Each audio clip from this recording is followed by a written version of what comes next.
certeza que nós ouvimos a Tua voz, queremos receber do toque restaurador do Teu Espírito, nos alcance, nos abrace, Senhor, nós queremos mais do Senhor, nós clamamos assim no nome santo de Jesus, a igreja diga amém. Queridos, hoje nós vamos conversar, encerramos aí a série sobre canções do coração, mas quem sabe aí nós vamos fazer uma segunda temporada, uma terceira temporada. Afinal, no livro de Salmos nós temos 150 salmos, tem sermão aí para mais do que um ano. Mas nesse domingo, hoje, eu queria falar sobre esse tema, encontrando o seu caminho de volta a Deus. Encontrando o seu caminho de volta a Deus, ou caminhando de volta a Deus. Esse final de semana eu estive lá com os adolescentes e jovens nesse congresso que aconteceu em Votorantim, na sexta e no sábado, e eu conheci o pastor Mário Nakamura. Ele é da IPI lá de Dourados Mato Grosso do Sul. Tive o privilégio de buscar ele no aeroporto na sexta-feira, ali em Campinas, aí trouxe ele, fiquei com ele no sábado. Ele, na verdade, é um dos pastores dessa igreja lá de Dourados, da cidade de Dourados, Mato Grosso do Sul. Ele é o pastor de jovens. E ele contou lá em algum momento o testemunho da vida dele. Ele não vem de uma família cristã, nem seu pai, nem sua mãe eram cristãos. E ele chegou na fase já da adolescência, no ensino médio, já com uma atitude de rebeldia, começava já a beber muito, cigarro também, fumava muito. Aí completou os 18 anos, e aí ele falou que foi pior ainda, porque aí ele se sentiu ainda mais independente do pai e da mãe, e aí ele falava que ia na casa dos amigos, que ia dormir na casa dos amigos, e na verdade ele ia, mas ele ia para beber, fumar, ele começou também a usar drogas, e essa era a vida dele, era os vícios, baladas, faculdade, relacionamentos, era uma vida totalmente longe de Deus, e cada vez mais ele se envolvendo em vícios, mas o fato que ele tinha um amigo, que a sua mãe frequentava essa igreja da IPI de Dourados, e uma vez ele recebeu esse convite, e ele, meio que desencargo de consciência, foi, mas Deus começou a fazer uma obra na vida dele, e ele começou a perceber o quanto a sua vida era marcada de vazio, o quanto ele não tinha propósito. Na verdade, ele estava buscando, muitas vezes, através das drogas, da bebida, dos relacionamentos constantes, ele estava tentando, de alguma maneira, se sentir especial, de encontrar propósito na vida dele, de preencher o seu vazio. Através de vários relacionamentos que ele se envolvia, ele estava em busca, provavelmente, de ser uma pessoa amada, sentia talvez essa dificuldade de se sentir realmente uma pessoa amada, mas ele encontrou, então, em Jesus, esse amor, esse propósito, esse significado, e Deus fez uma grande obra na vida dele, e ele se libertou de tudo isso, e hoje ele é líder de jovens. Só no ministério dele são mais de 250 jovens, e ele tem feito assim um trabalho fenomenal nessa cidade de Dourados. Ouvindo a história dele, eu vi a história de alguém que encontrou o seu caminho até Deus. E qual é a sua história de encontro com Deus? Qual foi esse caminho que você traçou até Deus? Talvez a sua história não seja uma história dramática, como foi a história do Mário. Talvez você nunca se envolveu com todas essas questões, mas em algum momento você encontrou um caminho que te levou até Deus. Talvez alguns aqui no nosso meio, sim, viveram experiências dramáticas e fortes que o levaram até Deus. E você? Qual foi a sua experiência? Qual foi o caminho que você encontrou até Deus? E alguns até, meus queridos, encontrar um caminho de volta até Deus, porque tiveram uma experiência com Deus, se encontraram com o Senhor, entregaram a sua vida a Deus, mas de repente veio uma situação, e essa situação levou a pessoa para longe de Deus, e de repente ela reencontrou o caminho de volta ao Senhor. Talvez você é alguém que experimentou isso, que estava no caminho de Deus, mas de repente passou por alguma situação que o levou para longe de Deus, e esse caminho agora você encontrou o caminho de volta. Então é interessante que em algumas situações da nossa vida, para algumas pessoas, pode servir para levar ela para longe de Deus, como a mesma situação pode servir para levar alguém para perto de Deus. Para alguns, uma tragédia pode levar essa pessoa para longe de Deus. Para alguns, uma tragédia pode levar ela para mais perto do Senhor. Bem, para nós entendermos um pouquinho mais o que nos leva de encontro até Deus, eu preciso explicar para você que no coração de todos nós existem 3 desejos no coração do ser humano, que esses desejos que todos nós temos, ou pode nos levar para perto de Deus, ou pode nos levar para longe de Deus. O primeiro desejo é o desejo de você se sentir amado. É o desejo de amor. Ser amado e amar. É um desejo que reina no coração de cada um de nós. É tão interessante que lá nos Estados Unidos, tem lá um homem que bateu o recorde de casamentos. Alguém imagina quantas vezes esse homem casou? Ele chama Green Scott Waffle. Alguém imagina quantas vezes esse homem casou? 29 vezes. 29 vezes. O casamento dele que mais durou 7 anos. E o casamento dele que menos durou 19 dias.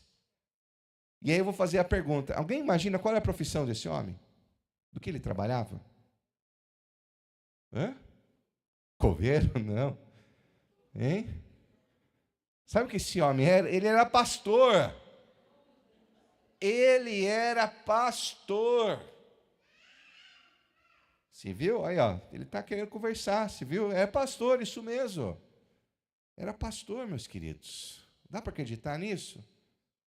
Meu Deus, o que leva esse homem? Por que ele não parou no 10º casamento? Por que ele não parou no primeiro? Ou deu errado o segundo, o terceiro, e já parou no terceiro? Por que não parou? O que fez esse homem buscar tantas vezes? É esse desejo. Esse desejo de amar e ser amado. Relacionamento é fácil, meus queridos? Quem é casado aí? Quem tem autorização de levantar a mão, né? Às vezes a esposa e o marido não dá autorização de você levantar a mão. Não é fácil.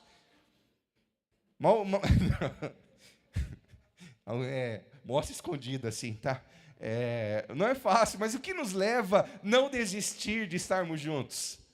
De perseverarmos apesar das dificuldades e lutas. É esse desejo, que não tem nada de errado nesse desejo, mas esse desejo de se sentir amado e de amar. Por que a gente continua tentando, apesar das dificuldades, das lutas? Porque a gente quer ser amado e amar. Só que esse desejo, preste bem atenção, esse desejo pode te levar para mais perto de Deus, porque você encontra nele esse amor, mas esse desejo também não resolvido, você pode procurar em outros lugares preencher esse sentimento de levar para longe de Deus. Um outro sentimento, meus queridos, é o sentimento de propósito. Amor, preste bem atenção, coloca a mão no coração, assim, ó. Mão no coração, amor, tudo bem? Agora nós vamos falar de propósito. Põe a mão assim, que nem, cadê o Ramon aqui, que nem boxe, assim, ó. Propósito. Quando você era criança, o que você queria ser quando você era criança? Vocês lembram o que vocês queriam ser? Policial, hein? Bombeiro. Eu, com 2 anos, queria ser super-homem. Aí pulei da escada e descobri que não era, né? Aí vou ter que fazer o dente esse mês que vem. O que você queria ser? Queridos, um outro desejo que reina no coração de nós é uma vida que que seja relevante, uma vida que tenha propósito. Por isso, muitos de nós, quando crianças, nós queríamos ser algo assim que fosse importante, que fosse relevante, um policial, super-herói, um médico, um bombeiro. Queríamos salvar vidas, queríamos salvar o mundo, porque existe dentro de nós esse desejo de encontrar um propósito na vida, um motivo que nos leva a levantar pela manhã, um motivo que nos faz olhar para a nossa vida, e nós olhamos para a nossa vida e nós entendemos: a minha vida tem relevância, a minha vida tem importância, porque eu tenho um propósito. E às vezes, em busca desse propósito, tem algumas pessoas que mergulham no trabalho e às vezes são assim até viciadas no trabalho.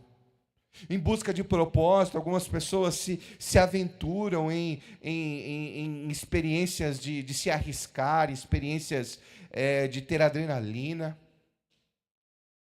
Às vezes, em busca de propósito, você pode se aproximar de Deus, porque nele você encontra propósito, como também em busca de propósito, você pode encontrar muitas outras opções do mundo que te levam para longe do Senhor. Agora, um outro desejo. Coloca a mão aí na sua cabeça, assim, ó. A mente. A mente tem a ver, sabe com o quê? Com o propósito ou com o desejo de significado. O porquê. Aqui mesmo, aqui na igreja, nos grupos familiares, aqueles que conhecem as pessoas de mais de perto, sabe de situações tão difíceis que alguns irmãos e irmãs já passaram, perdas tão difíceis, situações de sofrimento que nos fazem perguntar: por que, Deus? Qual que é o significado por trás disso? Por que isso aconteceu? Recentemente, a tragédia no Rio Grande do Sul, algumas pessoas com familiares, amigos lá, são situações de sofrimento e perdas que a gente faz aquela pergunta: o que está por trás disso? Por que isso aconteceu? Qual é o significado disso? Todos nós queremos entender o porquê. O porquê do meu sofrimento, o porquê do meu fracasso, o porquê da minha dor, o porquê das minhas frustrações, o porquê da minha vida, o porquê da minha existência. Todos nós estamos, muitas vezes, podemos não reconhecer isso, nós queremos saber o porquê da nossa vida. E exatamente esse desejo de significado pode te levar também, para alguns levam para perto de Deus, mas outros levam para longe. Preste bem atenção, o problema não é nenhum desses três desejos. O problema é como nós usamos esses desejos. Se esses desejos são satisfeitos em Deus, porque nele encontramos amor, propósito e significado, ou nós nos rendemos a esses desejos e procuramos em outras coisas e situações amor, propósito e significado. E mais, até onde uma pessoa é capaz de ir para tentar preencher esses desejos? Tem pessoas que são capazes de abrir mão de casamento, se afastar de Deus, se afastar das pessoas, se envolver com vícios, se envolver com coisas que claramente vão trazer prejuízos, mas elas estão atrás disso. E você, como que você lida? Você já encontrou em Deus a resposta desses desejos? Bem, hoje, meus queridos, nós vamos conversar sobre a história de alguém que tentou encontrar esses desejos longe de Deus e depois reencontrou o seu caminho em direção a Deus, que é, na verdade, uma parábola que Jesus conta em Lucas 15. Abra a sua Bíblia comigo aí, em Lucas, capítulo número 15. Nós vamos ler a partir do verso número 11. Os irmãos e as irmãs estão comigo, sim? Lucas, capítulo 15, a partir do verso número 11.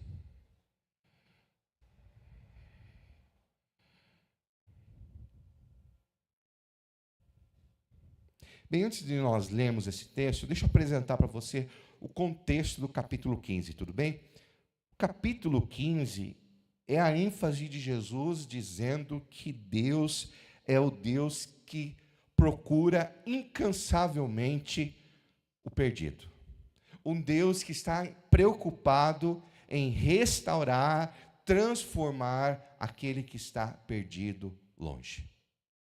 Qual é o contexto? Jesus está convivendo com aqueles que, conforme a visão dos religiosos daquela época, eram pessoas perdidas, pessoas que viviam à margem da religião. E Jesus convivia exatamente com essas pessoas. E, de repente, os religiosos, que naquele contexto eram fariseus, que eram aqueles que obedeciam à lei do Antigo Testamento de maneira completa e ainda acrescentavam, e moralmente eram pessoas assim respeitadas. Escribas eram os homens que copiavam a lei e, consequentemente, sabiam da lei de cor, mas eram homens que, ao olhar Jesus caminhando com pessoas que não viviam de maneira totalmente íntegra e reta, e Jesus caminhava com os pecadores, Jesus caminhava com os rejeitados, Jesus caminhava com os doentes. Então esses religiosos olhavam para Jesus e diziam: meu Deus, o que esse homem está fazendo? Ele anda e come com gente que não presta, com gente que não merece nada. E aí Jesus, então, ele conta algumas parábolas, e essas parábolas enfatizam exatamente isso, um Deus que deseja alcançar os perdidos, os indignos, os rejeitados. E aí nós temos a primeira parábola, que é a parábola, então, da ovelha perdida, que é representando aquela que se perde por si só. A ovelha perdeu por si só. Ela que escolheu ficar longe, e aí diz o texto, então, que o pastor alcança a ovelha perdida. Nós temos também a questão da moeda também que se perde, e se perde por acidente, uma coisa que infelizmente aconteceu. Uma moeda se perde, mas essa moeda então é encontrada. E aí nós temos então a história dos filhos que se perdem do pai pela postura de rebeldia. Mas essas três parábolas, preste bem atenção, enfatizam a alegria de Deus em alcançar e encontrar os perdidos. Bem, vamos ler comigo, a partir do verso número 11. Acompanhe a leitura da palavra do Senhor. O texto diz assim: Jesus continuou: um homem tinha 2 filhos. O mais novo disse a seu pai: pai, eu quero a minha parte da herança. Assim ele repartiu sua propriedade entre eles. Não muito depois, o filho mais novo reuniu tudo o que tinha e foi para uma região distante. E lá desperdiçou os seus bens, vivendo irresponsavelmente. Depois de ter gasto tudo, houve uma grande fome em toda aquela região, e ele começou a passar necessidade. Por isso foi empregar-se com um dos cidadãos daquela região, que o mandou para o seu campo a fim de cuidar de porcos. Ele desejava encher o estômago com as vagens de alfarrobeira, tá? Alfarrobeira é a árvore que, naquele contexto, produzia essas vagens que eram utilizadas na alimentação de porcos. Que os porcos comiam, mas ninguém lhe dava nada. Verso 17: caindo em si, ele disse: quantos empregados de meu pai, tendo comida de sobra, e eu aqui morrendo de fome. Eu me porei a caminho e voltarei para meu pai. E lhe direi: pai, pequei contra o céu e contra ti. Não sou mais digno de ser chamado teu filho. Trata-me como um dos teus empregados. A seguir, levantou-se e foi para seu pai. Estando ainda longe, seu pai o viu e, cheio de compaixão, correu para seu filho e o abraçou e o beijou. O filho lhe disse: pai, pequei contra o céu e contra ti, não sou mais digno de ser chamado teu filho. Verso 22, mas o pai disse aos seus servos: depressa, tragam a melhor roupa, vistam nele, coloquem um anel em seu dedo e calçados em seus pés. Tragam um novilho gordo e matem-no. Vamos fazer uma festa e alegrar-nos, pois este meu filho estava morto e voltou à vida, e estava perdido e foi achado, e começaram a festejar o seu regresso. Até aqui, queridos. Essa história é a história, então, de um filho que decidiu que a vida dele precisava de algo mais. Ele não estava contente de viver na casa do pai. Ele queria algo mais. Ele queria experimentar a vida, ele queria ultrapassar os limites da vida, ele queria talvez experimentar um amor, experimentar um novo relacionamento, novas possibilidades, ele queria encontrar um propósito na vida dele, ele talvez queria encontrar um sentido diferente. Ele estava num contexto onde para ele as coisas não eram suficientes, o amor do pai não era suficiente. O cuidado da casa não era o suficiente. Ele queria mais. Ele queria satisfazer esses desejos do coração dele com outras opções que a vida oferecia. E ele então pede a sua herança. Esse é o contexto, meus queridos, que naquele contexto da antiguidade do Oriente, é totalmente assim impensável isso. Porque um filho só recebia herança, assim como hoje, depois do falecimento do pai. E muito provável o pai, nesse contexto, já era um senhor de idade. Era um homem que provavelmente ia precisar do cuidado dos filhos. Mas esse filho, ele é como se ele dissesse assim: pai, eu não me interesso com o cuidado do Senhor. Eu não me interesso, eu não estou preocupado se daqui uma semana o senhor vai morrer, daqui 2 semanas, daqui 1 mês. Eu não estou preocupado com isso. Eu quero mais da minha vida. Eu quero experimentar o que esse mundo oferece. Então, para mim, o Senhor não é o suficiente. Para mim, o Senhor já está praticamente morto. Eu quero mais dessa vida. Então, me dê aí a minha herança e eu vou seguir a minha vida e o Senhor segue a sua vida.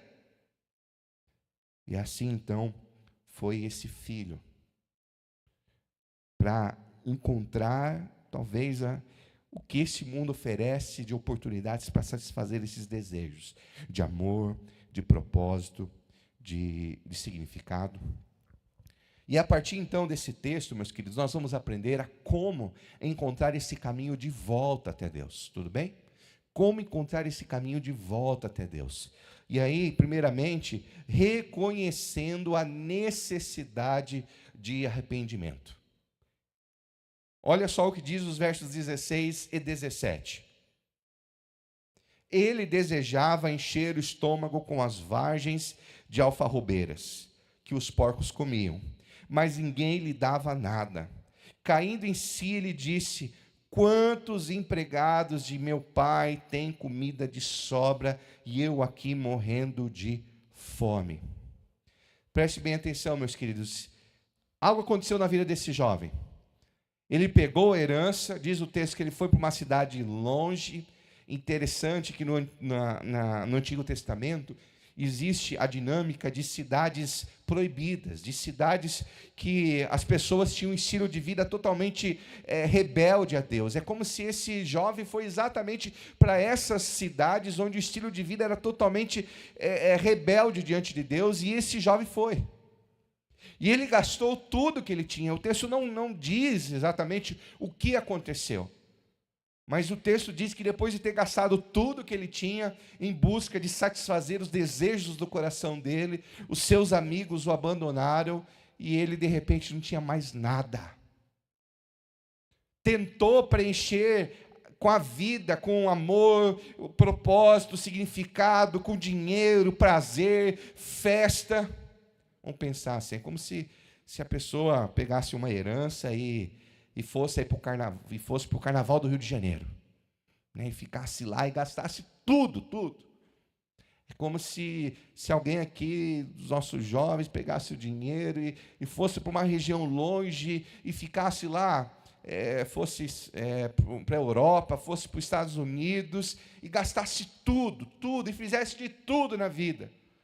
E aí, de repente, viu que as escolhas que ele pensava que eram boas só machucou, não preencheu o coração. Diz o texto, preste bem atenção nessa frase: caída em si. Uma hora a ficha caiu. E ele viu que Ele procurou em tantas coisas neste mundo a oportunidade de preencher o coração de amor, de propósito, de significado, e na verdade nada preencheu. Agora ele estava esgotado, pobre, sozinho. Essa questão de porcos tem um significado mais profundo, porque para os judeus os porcos eram considerados como animais impuros. E não sei quem, a turma que veio da roça, né, não sei se você sabe, né, mas o porco, meu querido, o porco, se você jogar comida estragada, o porco come. O porco, se você jogar até mesmo um animal morto lá, e se ele estiver com fome, o porco come. O porco não vê, ele não sente. É uma hora assim que é um agir assim e come o que tiver ali. É claro que a gente está acostumado com alimentação saudável, né? Alguns, mas o porco é capaz de comer qualquer coisa que você jogar. E então esse homem estava preparado e pronto para comer qualquer coisa. Consegue entender? Essa era a situação dele. Mas caindo em si. E ele chegou então no fundo do poço. Ele estava dividindo e disputando comida com porcos. E lembrou, puxa, no meu pai, na casa do meu pai. Por que eu estou aqui? Por que eu estou tão longe? O que eu fiz? Até onde eu fui parar? E ele lembrou então do pai, da casa do pai. Mas aí surge uma pergunta, por que será que ele demorou tanto para voltar para casa? Por que será que ele teve que esperar chegar no fundo do poço? Por que ele demorou tanto para cair em si e voltar para casa? Do que ele tinha medo? Qual que era a preocupação dele? E estudando um pouquinho mais sobre isso, meus queridos, eu descobri uma cerimônia judaica chamado Quesaza. Quesaza. Diga comigo. Quesaza. Vamos lá. Quesaza.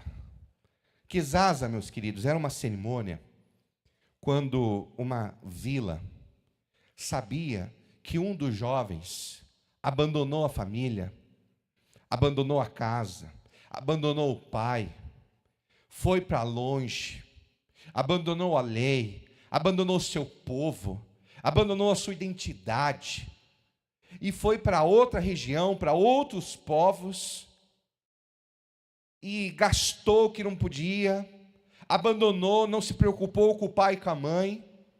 E aí, então, de repente, mediante a necessidade, esse jovem voltava para a aldeia, voltava para a comunidade.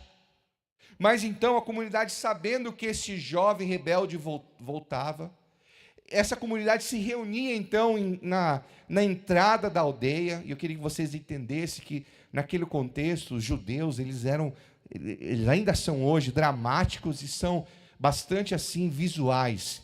E eles pegavam mais ou menos assim um vaso. E quando esse jovem estava chegando perto da aldeia, eles pegavam assim esse vaso e eles jogavam assim, ó.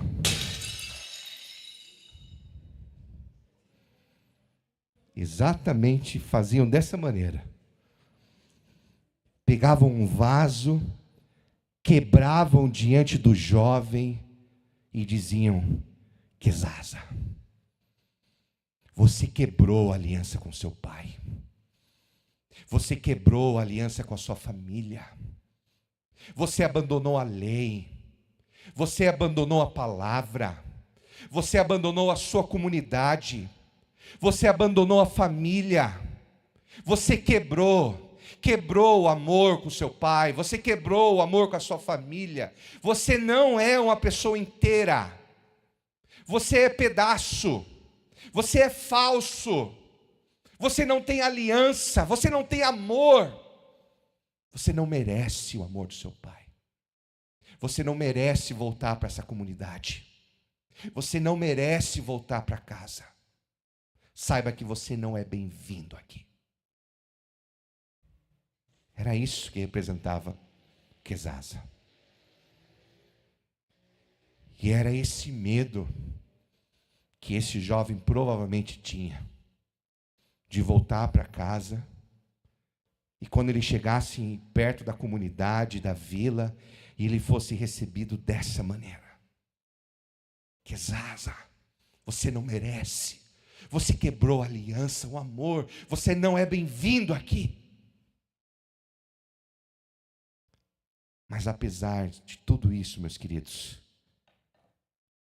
este homem, ele lembrou de quem era o pai dele.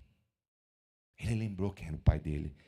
Está lá nos versos 18 e 19 que diz assim: eu, porém, a caminho e voltarei ao meu pai, e lhe direi: Pai, pequei contra o céu e contra ti, não sou mais digno de ser chamado teu filho, trata-me como um dos teus empregados.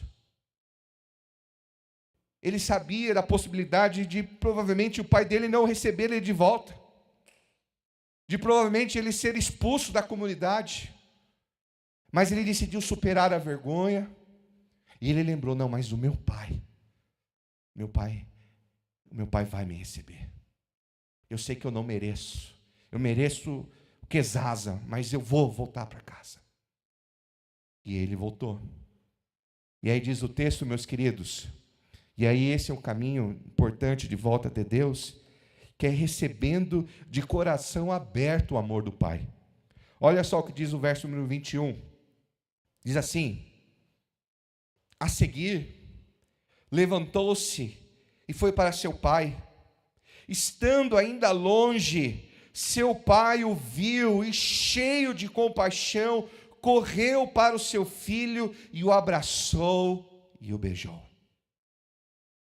Verso 24 diz: porque este meu filho estava morto e voltou à vida, estava perdido e foi achado, e começaram a festejar.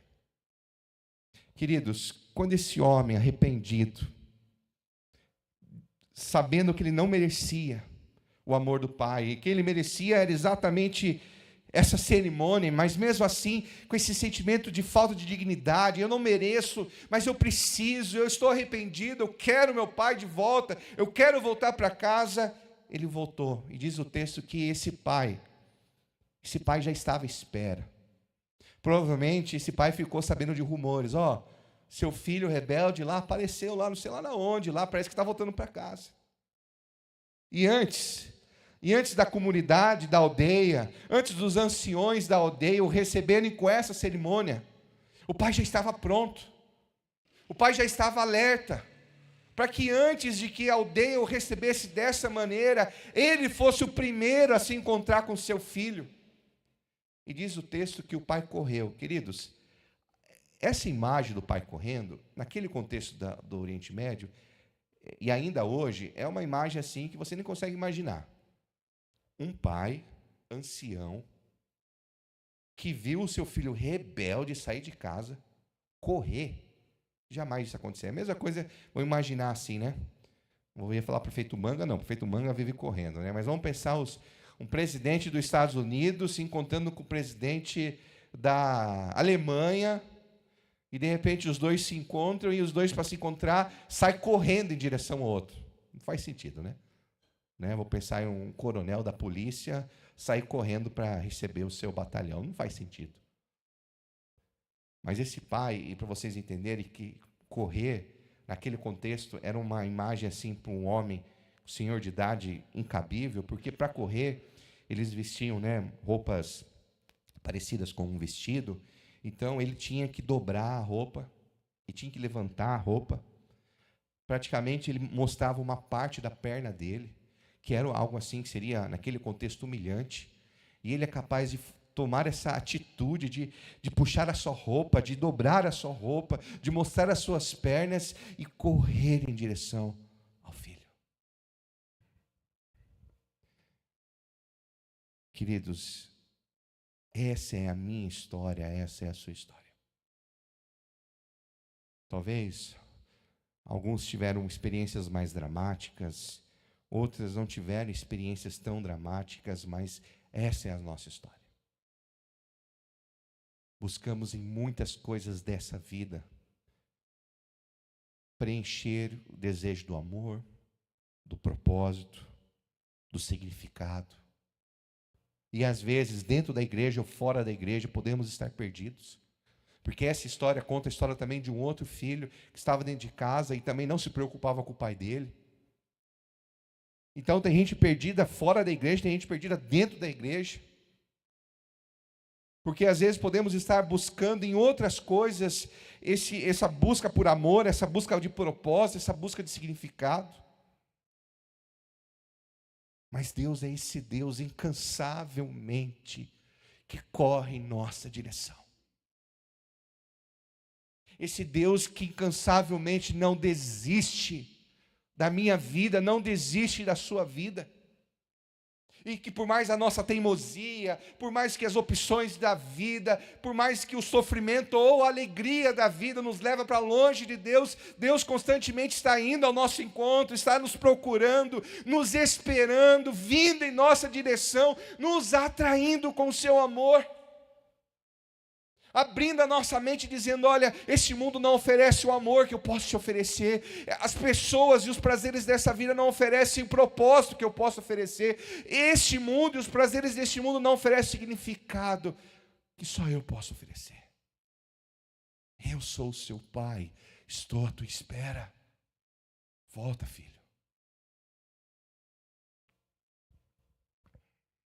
Sim, meus queridos, Deus é esse Deus que insiste em procurar o perdido.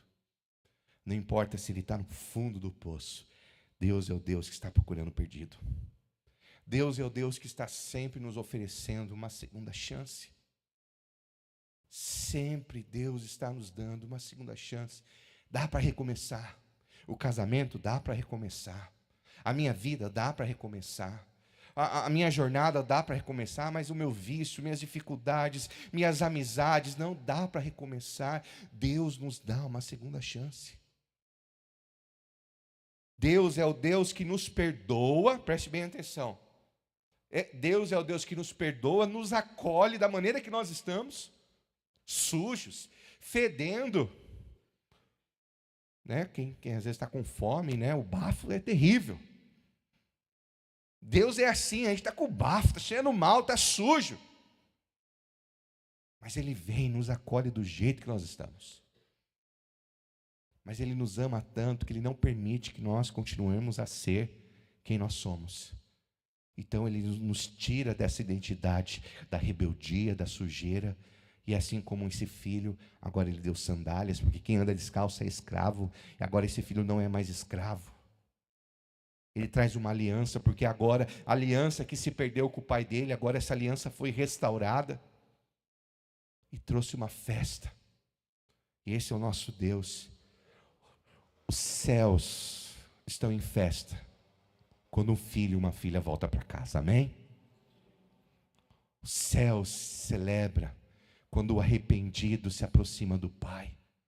Quando o arrependido se aproxima do Pai e diz, eu não quero caminhar mais longe. Eu quero mais perto do Senhor. O céu celebra a volta.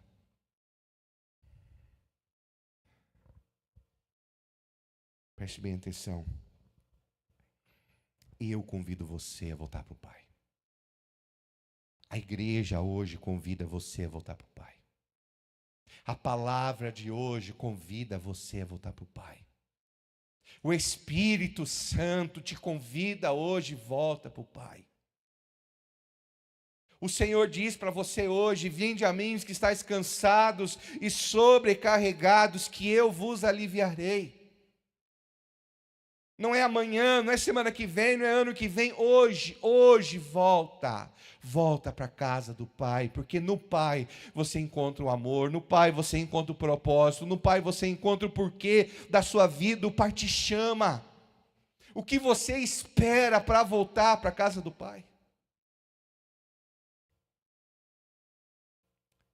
Eu queria passar para vocês um vídeo, enquanto a banda se prepara.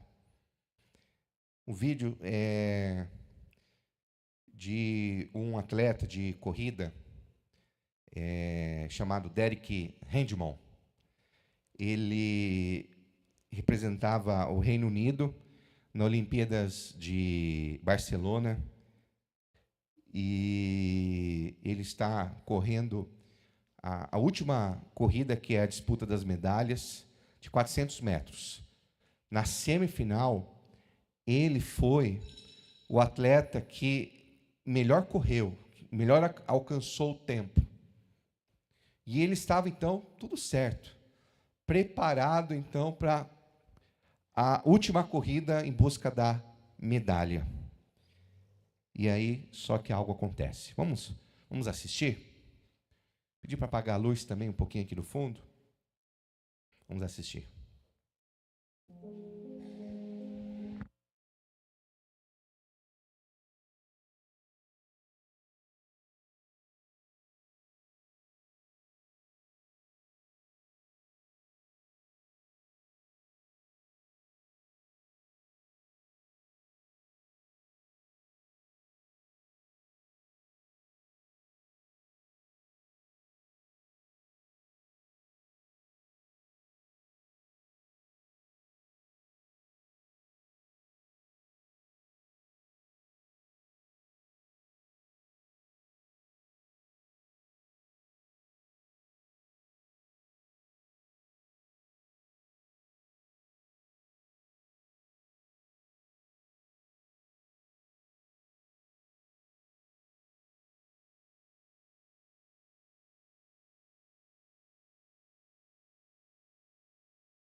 Amém. Obrigado, meu Miro. Deixei no cantinho aí. Quem que foi buscar o atleta? Quem? Vocês imaginam quem foi? O pai. O pai dele.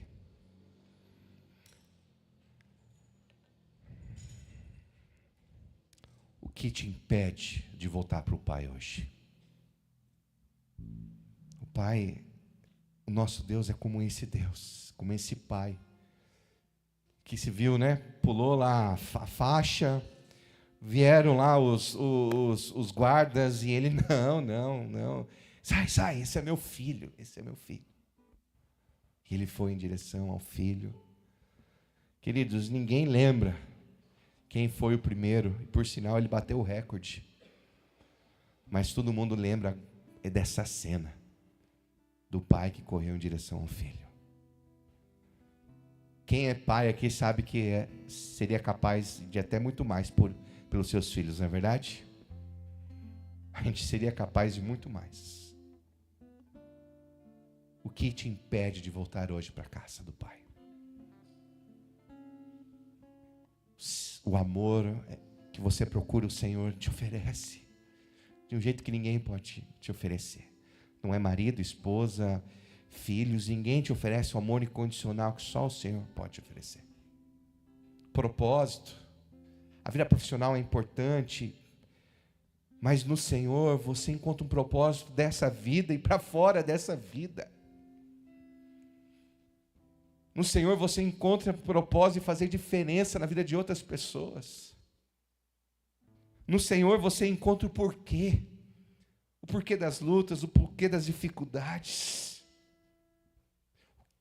Esses desejos que Deus colocou no seu coração, não é para te levar longe, é para te trazer para perto. O que te impede hoje de voltar para o Pai? Queridos, a história do filho pródigo, que na verdade seria a história do pai amoroso, é a missão de Jesus, que veio buscar e encontrar o perdido. Essa missão está sobre nós. E nós devemos continuar essa missão. Como igreja, nós precisamos dizer para as pessoas, dizendo aqui, na oitava igreja não há quesasa. Na oitava igreja não há isso. Aqui é uma igreja onde os que estão longe precisam se aproximar e são bem-vindos.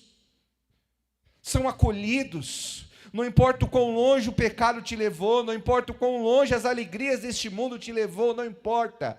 Essa igreja não há quesasa.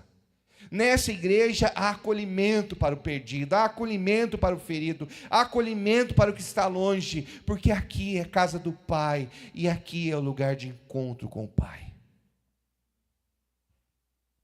Vamos colocar em pé? Vamos fazer dessa canção a nossa oração nessa noite. Cantemos.